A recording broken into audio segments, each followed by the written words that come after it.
Okay, on the bench today we have a Shark corded stick vacuum. I've actually worked on this one previously.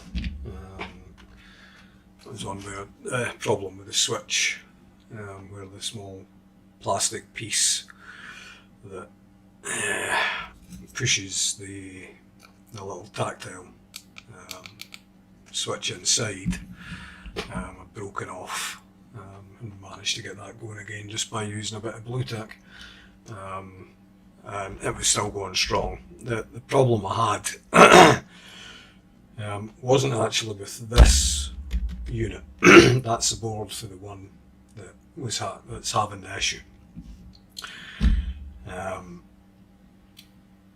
It's now up and running using the board that come from this machine. This was kind of set aside as a spares machine anyway, because the motor was starting to struggle. You could hear it as if it was losing power ever so slightly.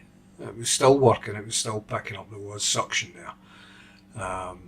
But we replaced it and set it aside. And glad I did, because the other machine started playing up, and I can show you that once I put this board into this one. I can show you what the problem is.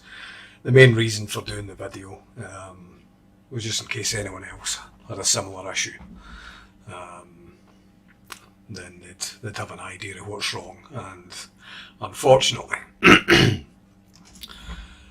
there doesn't seem to be a way of repairing it. It's a case of replacing the board. I was just fortunate enough that I had a machine sitting here.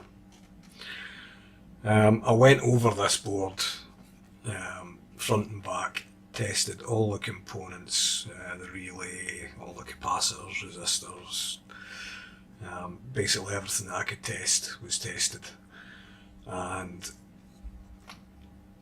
it's looking very much like it's a little microprocessor that's the issue. And although you could buy the chip, you would then have to program it. I don't have the facilities to do that myself, and I don't know whether the code that's programmed on would be right protected or not. No idea. So yeah, basically I had to just swap the boards straight over. But what I'll do is I'm going to put this back together, fit it back into here. That'll also let you see how this board can be removed. Because the problem with the switch could possibly also be solved by putting another one in that has a higher top, so the switch contact would sit higher, and then it would probably make direct contact with that when pressed, if it was sitting slightly higher than the original is. So that'd be another possible fix for the button issue. Right, so let's get started and we'll get this soldered back into place. Basically 4 wires. I did take a picture of where they come from, but in actual fact, because they're all varied lengths, it actually makes it pretty easy. There's only really one place they can go for it to sit in properly. So we'll start with this brown one down here, down by the fuse, and we'll get that soldered in.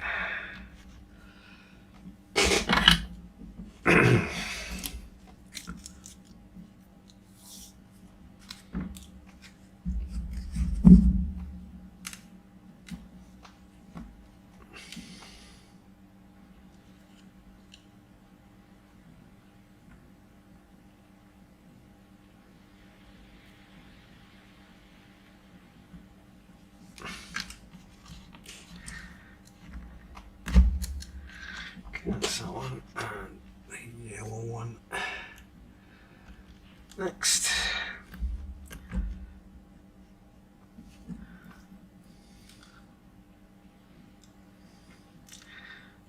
Not sure how well you're going to see this.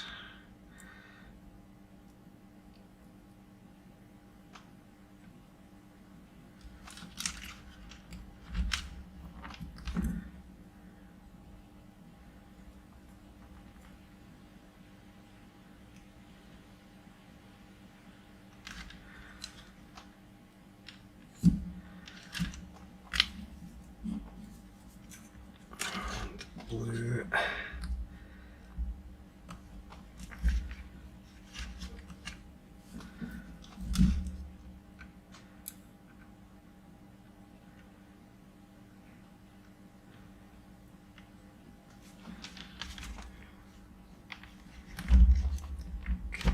Solid. And finally the black one on the opposite side.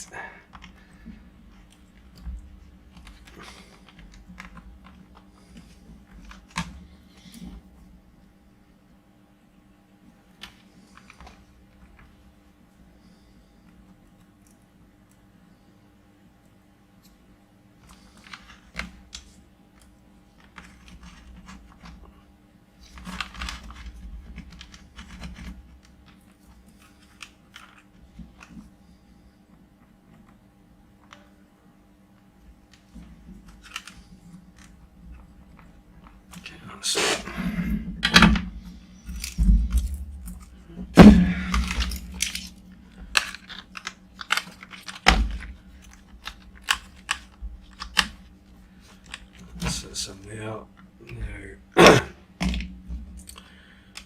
this piece goes on the top.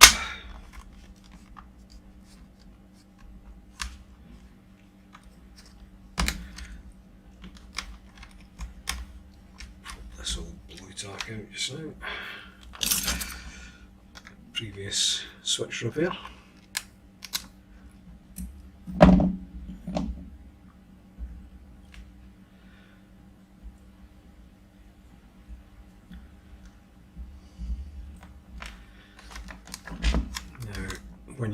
When you're disassembling this, you have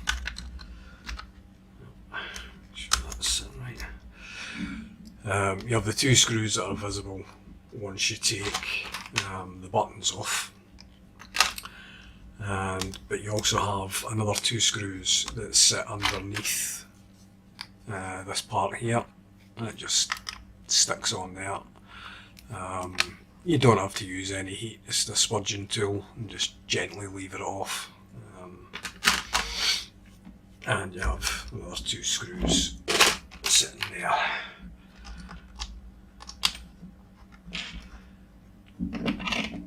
So I'll get these back in.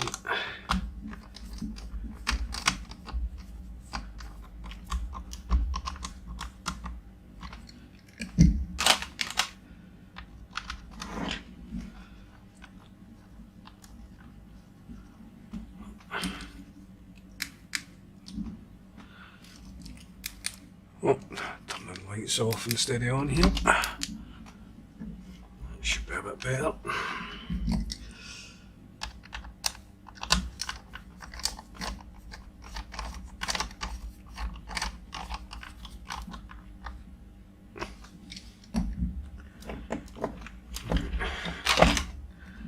And that just pops back on.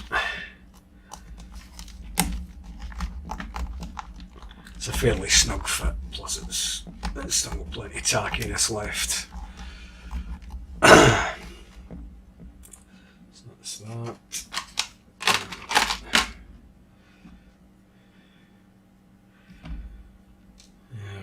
Right, let's together enough for me to demonstrate what the issue is.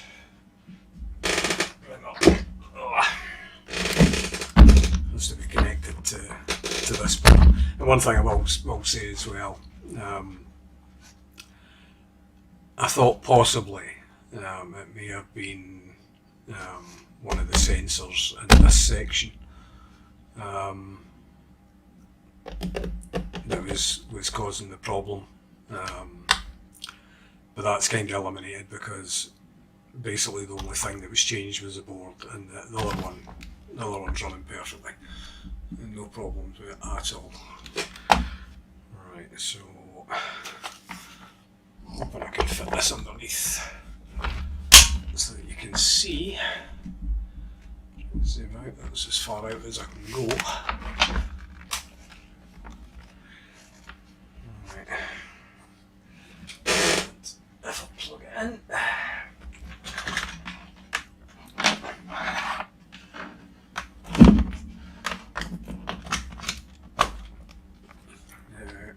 If we press the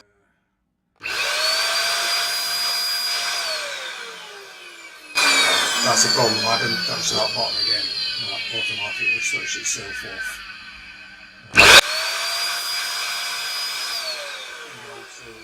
We're not getting any kind of light on the bottom part. If, however, that sounds about to be horrific. If I switch it on and I quickly press that button, which activates it gives it more power. Basically, and the brushes turn harder. It's for carpet, whereas the first setting is for flat flooring, laminate and such. Right, so let's see if we can demonstrate this. I'll try and bring that back.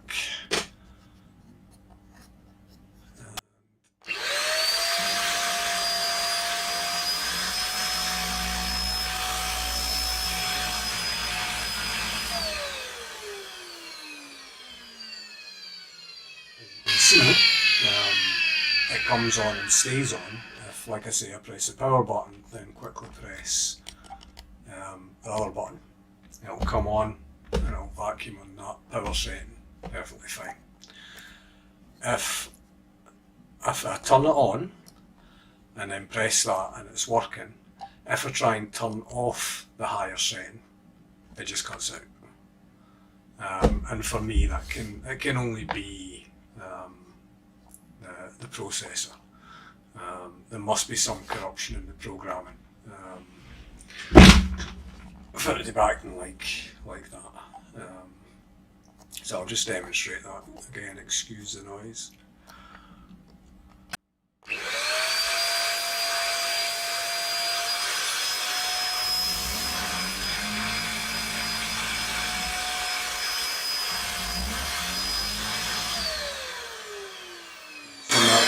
The instant that I press that button, the whole thing just switches off.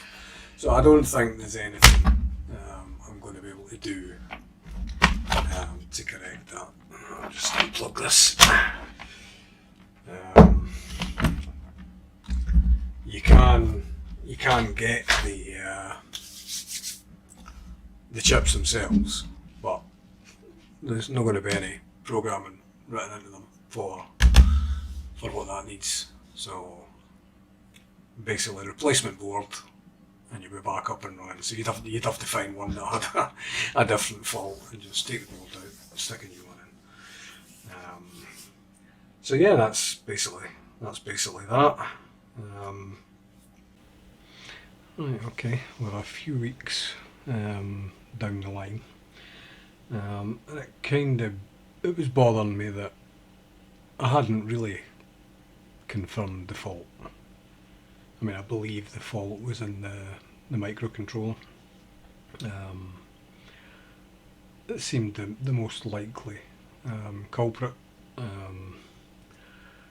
So I kept checking eBay just to see if I could pick another one up, another unit that is. And I managed to get this one. Now the fault with this one was basically physical damage to the hinge on the bottom section, which would be pretty much unrepairable. It's not the kind of thing you were going to glue back together. But what it does mean is the rest of it works absolutely fine. So what I'm going to do is I'm going to take the board out of this one and I'm going to remove the microcontroller, which is known working, and I'm going to solder it into the other board in the faulty machine. And if that corrects the problem, then that confirms that is that's where the problem lies, and there isn't a way to fix it unless Shark were to provide you with a pre-programmed IC, which they're not going to do. So what I'm going to do is I'm going to strip this one down, I'll get the other one back apart, and then I'll come back for swapping out the ICs and giving it a little test. Right, okay, this is the this is the working board, and let's see if we can get this off. A little bit of flux. This glue is not going to be much of a problem.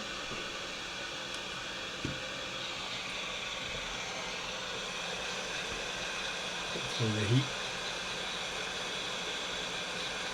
should fix that.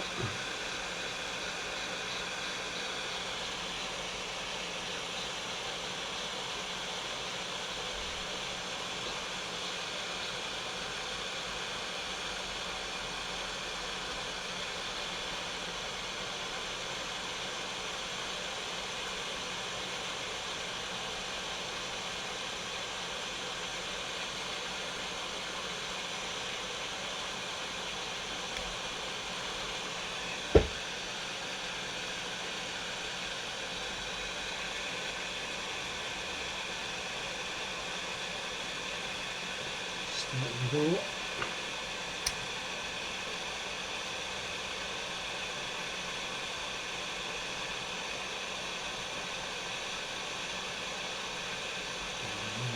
Tear on the pads.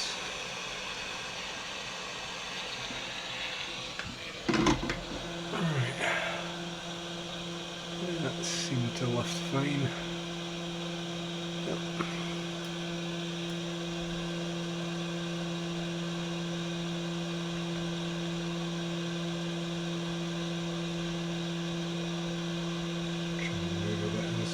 While the board's still a bit of heat. So the pins are nice and clear.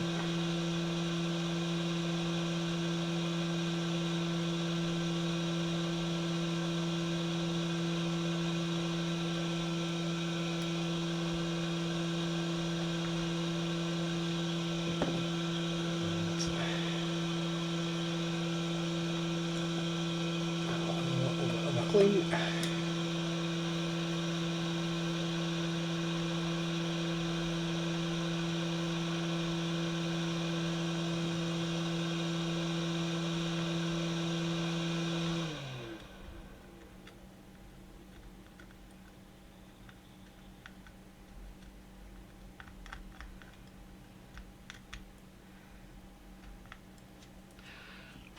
Okay, that will do for that one. I'll just grab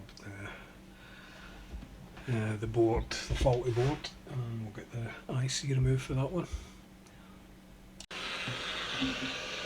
Okay, this is a faulty one. I've added a little bit of fresh solder to those pins, and hopefully this one will come off nice and easy. Most of the glue is removed.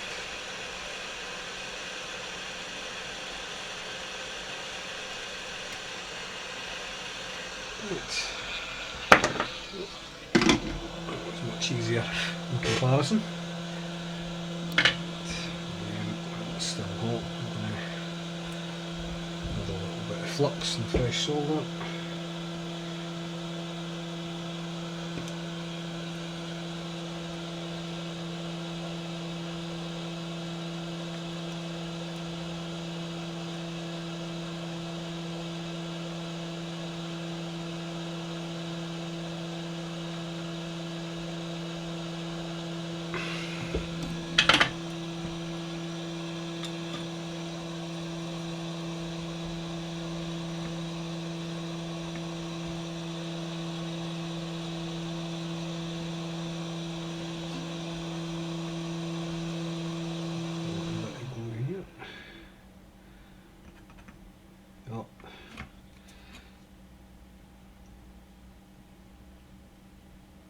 watch that. May have to do a wee repair there. Right.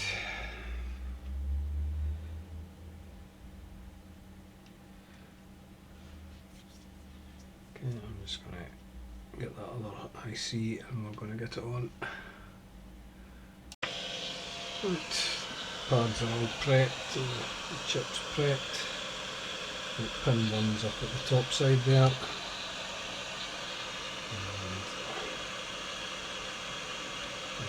Flux.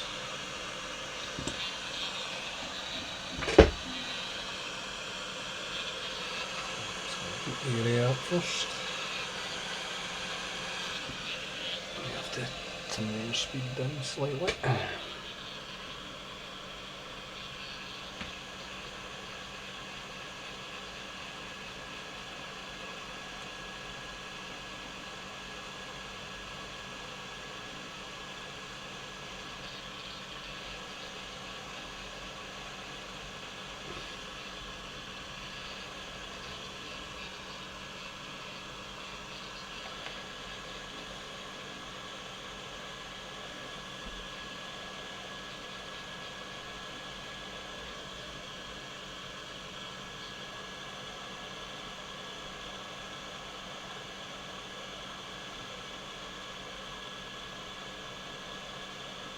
How's that looking? Oh, it's fine.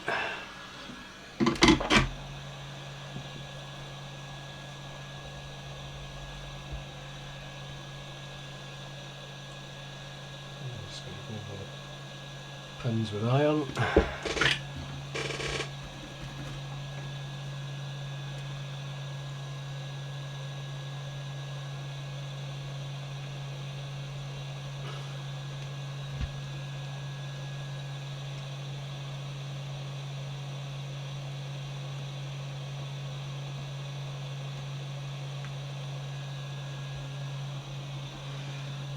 Try and do this left-handed.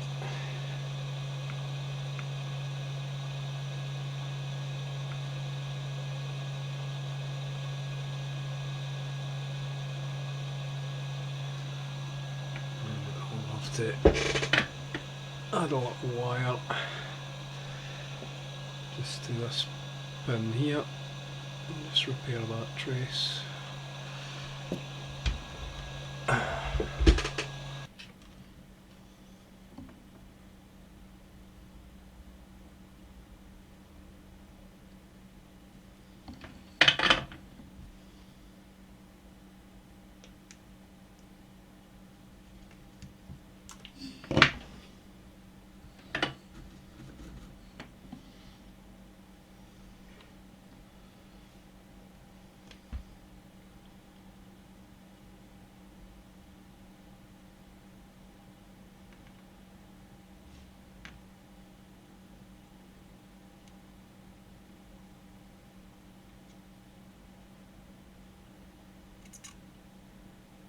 Go. Double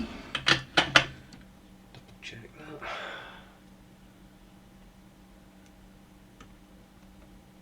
Yeah, that's solid. All good. Right. Okay, we'll go back to overhead camera. Right, okay, I've just stuck this plate on, make it a bit safer to be sticking my fingers in there. Right, first things first, we'll give it a test, make sure I haven't actually broken it. Here we go.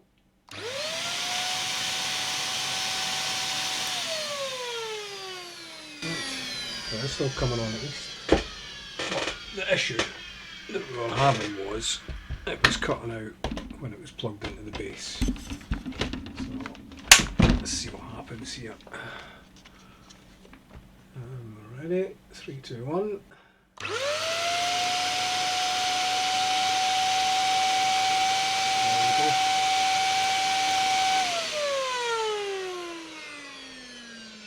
Right, so I think really that more or less confirms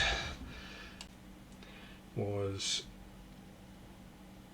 this little chip right here, because the working one put into this machine, and it's working away fine. So that at least confirms what the issue is. So what I'll do, well, not on camera, but I'll put that IC back into the one that I'd purchased, because it's actually in better, cleaner condition, and that'll give me a full working machine, and I'll still have bits and pieces that I can use for spares. Right, if you like this video, please give it a thumbs up.